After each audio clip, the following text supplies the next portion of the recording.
Hey guys, we're going to work on the pickup again today. Here we go. Hey Mom, look, the boys are back in town. So yes, y'all heard that correctly. We're going back out to Shags today. There's a guy on a bike. That's interesting. We're going back out to Shags today to keep working on the pickup. We gotta make a few stops first. I gotta go by AutoZone, pick up some fuel line. Gotta go to Home Depot, pick up some flat metal and just some sheet metal so I can make the switch panel. And then also gotta go to Harbor Freight, pick up a step bit because I need one and I don't want to pay for a Milwaukee one because they're freaking expensive. So yeah, let's get on the road and get some stuff done today. No wasted weekends, baby. No wasted weekends. We have finally made it out to Shags after some shopping. We got some flat metal for the switch panel. I picked up some step bits and a spark tester. Right now, all I've done so far is just pop the steering wheel off so I can have a little bit more room. But basically, let me go through with y'all what I'm thinking about doing for this switch panel. Sitting right in here, driver's seat. Look down where the radio used to bolt in at. Oh, I think the radio went in here. So basically what I'm gonna do, I'm gonna use this as my ground because it kind of sits back for basically grounding out everything. And then I'm just gonna run a piece of metal right across here, use the factory mounting holes. So I can just use a regular bolts. I ain't gotta drill no new holes and nothing like that. I ain't gonna use screws. I can just tap right in, drill a hole and set it in there. And then I'll find a way to bring out like maybe a little piece of flat metal from the bottom. I'll have to go get some, but yeah, that's basically what I'm thinking. So I'm gonna get started on this. So we got our two holes drilled. Basically what I did was just kind of rough measure out a pilot hole and got one side in and then basically pulled my measurements off of that. It's exactly 9/16 from the top to the center of where each hole is. And I just basically set it up there, took my Sharpie, reached through the back, marked it on the back, and then popped a new hole in. This line is where the edge of the inside bezel is, so it's just on the edge of this right here. So now I'm just going to take a straight edge. Well, I'm going to pull out a measurement to there and then to there, pull a straight edge on it, take my knife, scribe it, because I mean I could use like aviation snips on it, but I want a good solid smooth edge. So just pull that out, scribe it with my knife, and this is just 22 gauge steel, so it's not like it's very heavy gauge. So I'll just scribe it and then just bend it back and forth till it breaks off. That'll give us a nice smooth edge. We'll go in the truck, make sure everything fits, and then figure out where we want our switches. I don't think I got a big enough hole saw to fit the push to start button. That's already in there, but I've got it mounted down right there, that red button.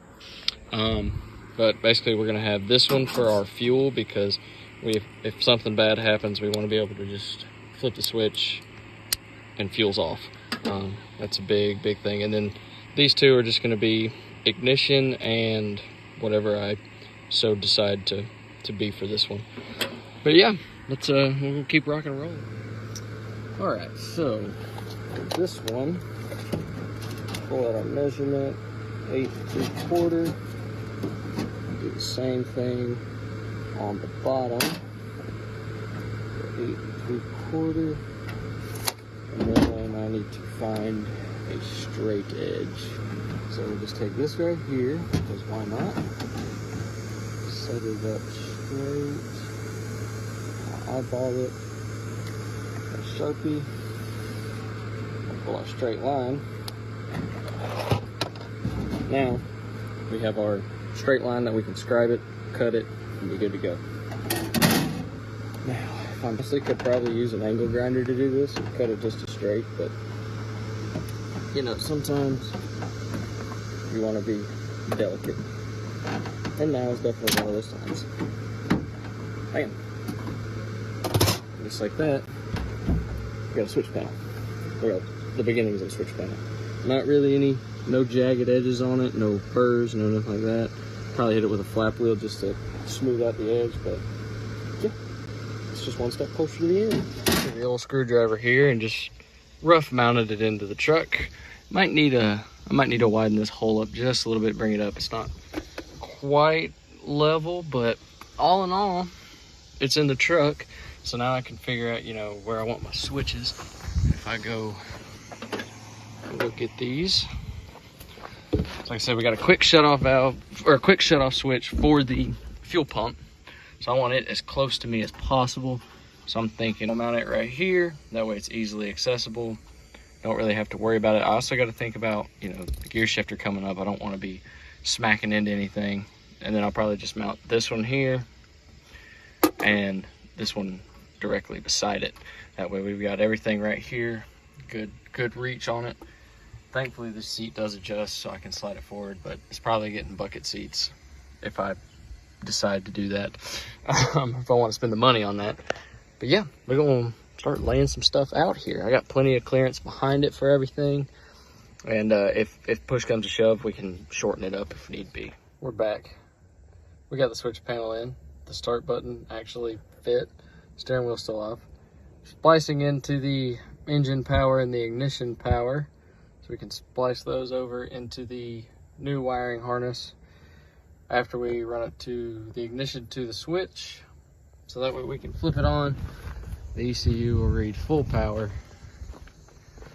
Come back up front, tidied up some battery cables. This is the power for the fuel pump and the power for the starter. Yeah, the starter button. You got the main starter wire and then the main power for the old fuse box, which powers like headlights, tail lights, all the little stuff. So yeah, we're making some decent progress, just kind of gutting everything, getting everything cleaned up. I couldn't find any fuel hose that would fit the 1/2 inch or 3/4 inch outside, 1/2 inch inside diameter for the 8AN fittings. So I will have to order that, but as soon as it gets here, we can slap all that together. And then I still gotta get a battery, a few other little odds and end things.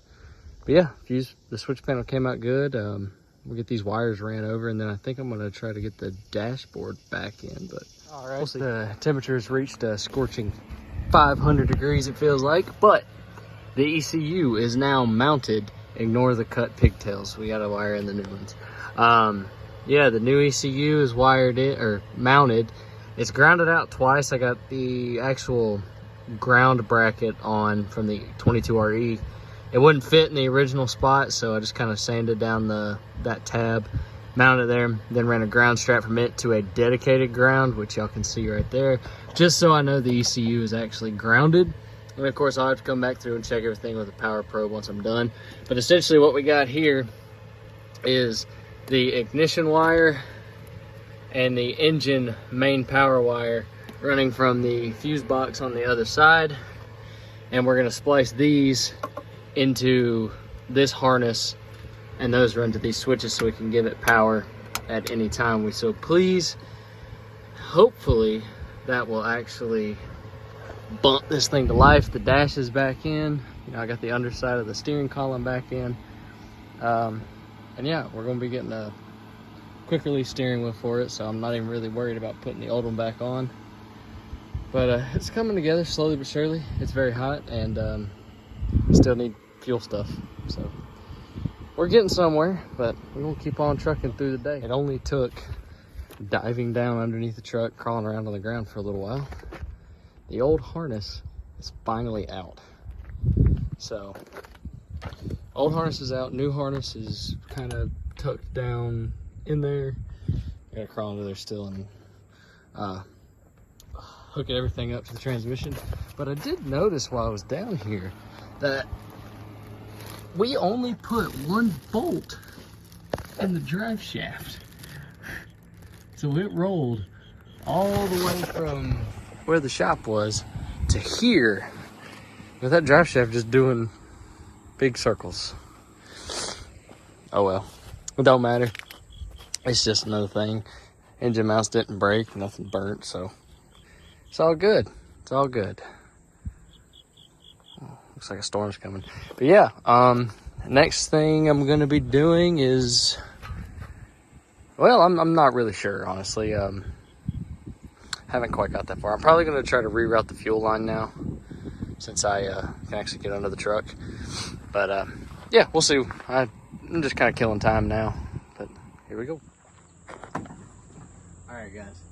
So that's pretty much gonna do it for today. Got a lot done. We got the fuel system kind of sorted out, figured out which lines go where, because it's been so long since we worked on it, I done forgot. Got everything figured out with that. Fuel lines ordered, so it'll be here, I'm hoping Monday. As y'all saw, the switch panel's in, the ECU's mounted, everything's grounded out. I tried to start it or just turn it over, but the battery I grabbed out of the Xterra was it was just so dead that it didn't really matter. I had no power to anything. But yeah, got a lot of crap done today, but it's probably gonna be a few weeks before I get back out here to work on it. We got some vacations coming up and work, and just trying to save a little bit more money so I can buy a few more parts that I need.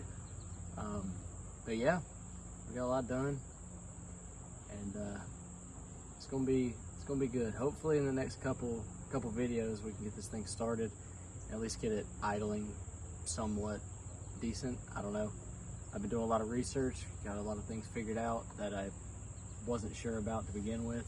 But yeah, we got a lot of things coming up, so y'all stay tuned and we'll catch you on the next episode of Shag Shop.